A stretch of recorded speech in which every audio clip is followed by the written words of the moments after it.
Bonjour et bienvenue sur le site ABO Coaching. Je suis vraiment très heureuse d'accueillir ma chère et tendre Jessica Pirbet. Donc je vais la laisser se présenter à vous. Bonjour à tous, je suis Jessica Pirbet, je suis coach tantrique et j'accompagne dans le développement personnel, dans les relations amoureuses et dans les relations intimes. Alors aujourd'hui c'est l'épisode 1 de Sexualité et Businesswoman. Ça vous parle ? Allez, on avance un peu. Qu'est-ce que tu pourrais nous dire pour que les femmes d'affaires, les leaders, les Wonder Woman puissent maintenir ce haut niveau d'énergie que l'on cherche tant et que l'on cherche à maintenir dans la durée, Jessica? Alors déjà, pour commencer, moi je dirais que les femmes, quand elles sont dans leur business, dans leur projet, etc., elles sont beaucoup dans le mental et elles mettent vraiment de côté leur vie privée, dont l'amour et la sexualité. Eh oui. Et alors qu'en fait, ce que j'ai envie déjà de transmettre comme première information, c'est que la sexualité fait partie d'un épanouissement global. Et si on sait l'utiliser à bon escient et pas dans une sexualité mécanique, elle peut vraiment procurer de l'énergie, puisque c'est une source d'énergie vitale pour les hommes et pour les femmes. C'est formidable. Donc, ce qu'on entend aussi dans ce que nous dit Jessica, c'est ce magnétisme. Qu'est-ce que tu en penses? Exactement. Tu peux en parler? Ouais, complètement. Alors, en fait, quand on est épanoui sexuellement, on a ce rayonnement, justement ce magnétisme, ce côté charismatique où je vibre en fait. C'est ça. En fait, comme la sexualité c'est la pulsion de vie, forcément tu te sens en vie. Et comme tu te sens en vie, tu crées, tu as envie, t'es boosté, tu as de l'adrénaline, etc. Quand il y a la sexualité qui est un peu morte, c'est comme s'il y avait quelque chose en toi qui est éteint, en fait. Et donc, du coup, forcément, tu n'as pas cette énergie-là. Moi, je dis que c'est aussi de l'agressivité phallique qui est créée par la sexualité. Et quand tu as de l'agressivité phallique, forcément, tu as la niaque, quoi. Tu as la pêche. D'accord. Alors, Jessica, comment on peut retrouver cette agressivité phallique? En fait, donc du coup, par la sexualité. Alors comment? Parce que on peut se dire, oui, mais alors qu'on soit seul ou qu'on soit en couple, moi, j'adore le tantra en fait. D'accord. C'est ce que je fais, c'est ce que je propose, mais pour moi, le tantra peut vraiment aider à se reconnecter déjà à son corps. Parce qu'avant d'être dans l'agressivité phallique et dans le désir, c'est comment est-ce que je fais une pause et je lui dis, stop, j'arrête. Et j'arrête d'être dans le mental, mais déjà je prends le temps de me reconnecter à moi, à mon corps, par la respiration, par juste des moments à soi de douceur, de méditation.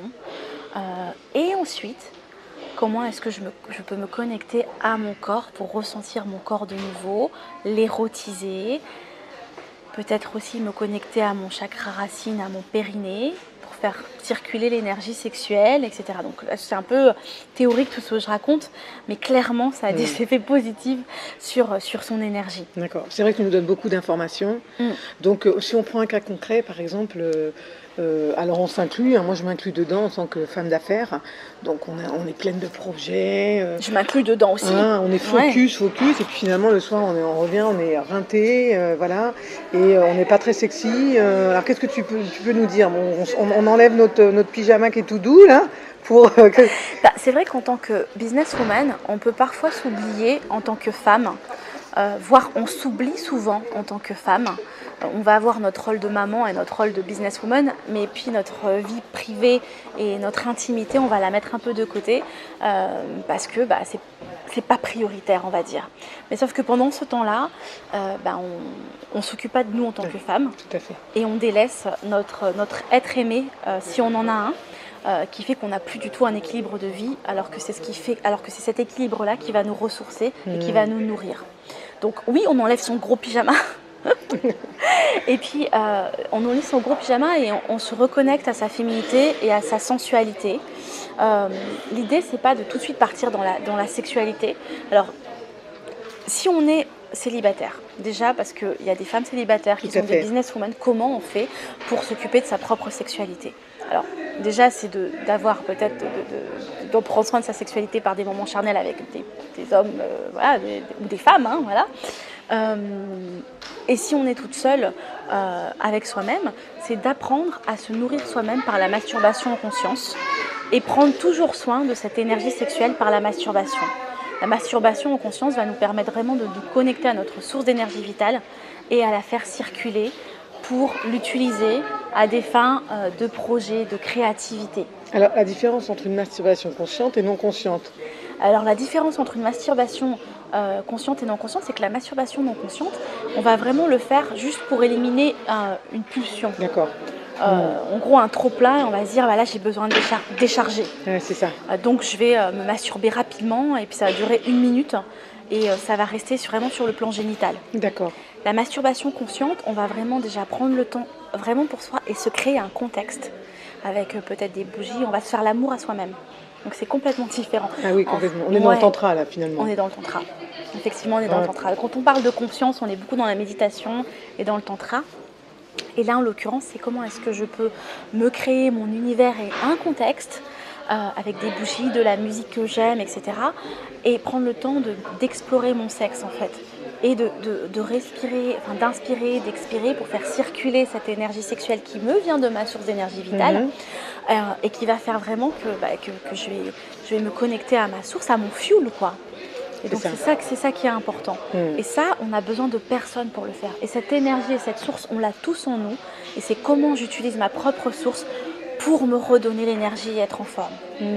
Alors là, à ce moment-là, cette personne, cette jeune femme seule ou cette femme seule, finalement, elle a besoin de se poser, de se trouver un lieu pour elle, de détente, agréable. Bien sûr. Donc c'est quand même le premier point, c'est je me pose. Je me pose et je dis, ok, je laisse le mental et là, je rentre de nouveau dans mon corps et je ressens.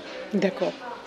On a parlé des femmes, Jessica, des femmes d'affaires, etc. Et tu connais ma passion, mon envie et ma mission pour aider aussi les jeunes femmes, parce qu'il y a les femmes d'affaires, mais ces jeunes femmes aussi qui découvrent la sexualité aujourd'hui avec tout ce qu'on entend sur les médias, sur un peu la violence aussi des films porno, etc.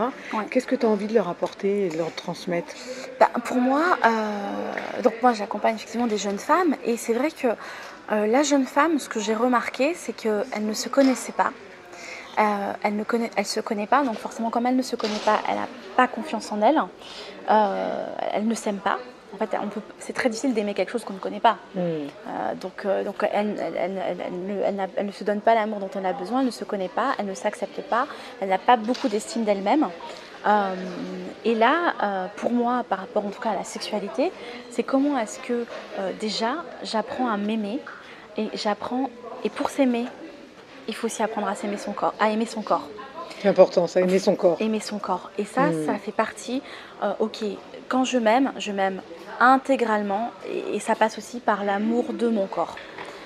Donc dans l'amour de son corps, il y a je m'accepte tel que je suis. Voilà, exactement. Donc on travaille sur l'image corporelle, donc qui je suis, comment je m'aime, comment j'accepte mon corps, comment je prends soin de mon corps, comment je suis douce avec moi-même, comment je m'explore en tant que femme. Donc ça c'est aussi important et forcément quand je me connais, que je connais mon corps, quand je suis épanouie aussi en tant que jeune femme, je rayonne tout simplement et il y a toujours ce magnétisme qui se dégage et cette irrésistibilité, on a envie d'aller vers toi. Et ça forcément, tu le vois dans tes relations professionnelles, dans tes relations amicales et dans tes relations amoureuses.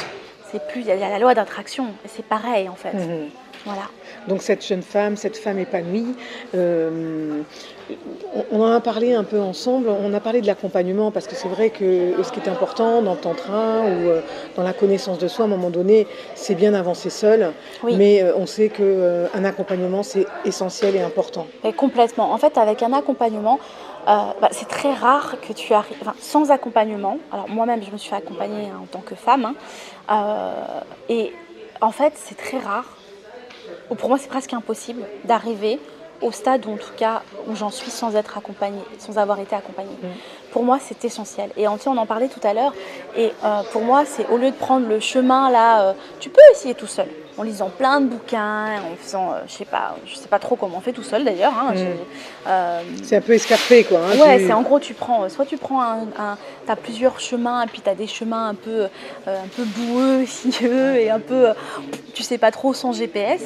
Soit tu prends l'autoroute et tu fonces quoi. C'est ça. Et t'es accompagné et on te montre le chemin et tu vas beaucoup plus vite. Et donc honnêtement par rapport à notre épanouissement, qu'est-ce que tu préfères? Tu veux être malheureux pendant des années et chercher ton chemin que tu n'es pas sûr de trouver seul, ou tu te fais accompagner, et tu prends l'autoroute et tu sais où tu vas et tu n'es pas seul et tu es soutenu. Donc pour moi, c'est primordial d'être accompagné. Super. Je crois que les filles, on va prendre l'autoroute, nous. Qu'est-ce que vous en pensez? Alors nous, ce qu'on vous propose avec Jessica, c'est que vous nous transmettiez vos questions, vos idées aussi. Vos idées et puis de nous laisser un petit message Voilà. pour nous dire si vous êtes intéressé ou pas. Voilà. Et en tout cas, comme ça, on pourra faire l'épisode numéro 2 pour vous en dire un peu plus sur sexualité voilà. et business. Et on avait envie de vous proposer la prochaine fois un accompagnement sur la respiration. Exactement. Qu'est-ce que tu en penses? Exactement. On fait ça pour faire une pause dans notre vie de businesswoman et de se connecter à soi. Ok. C'est cool. C'est cool. Merci beaucoup d'avoir été avec nous, Jessica. T'es un trésor. Bye bye et prenez soin de vous. Ciao, ciao.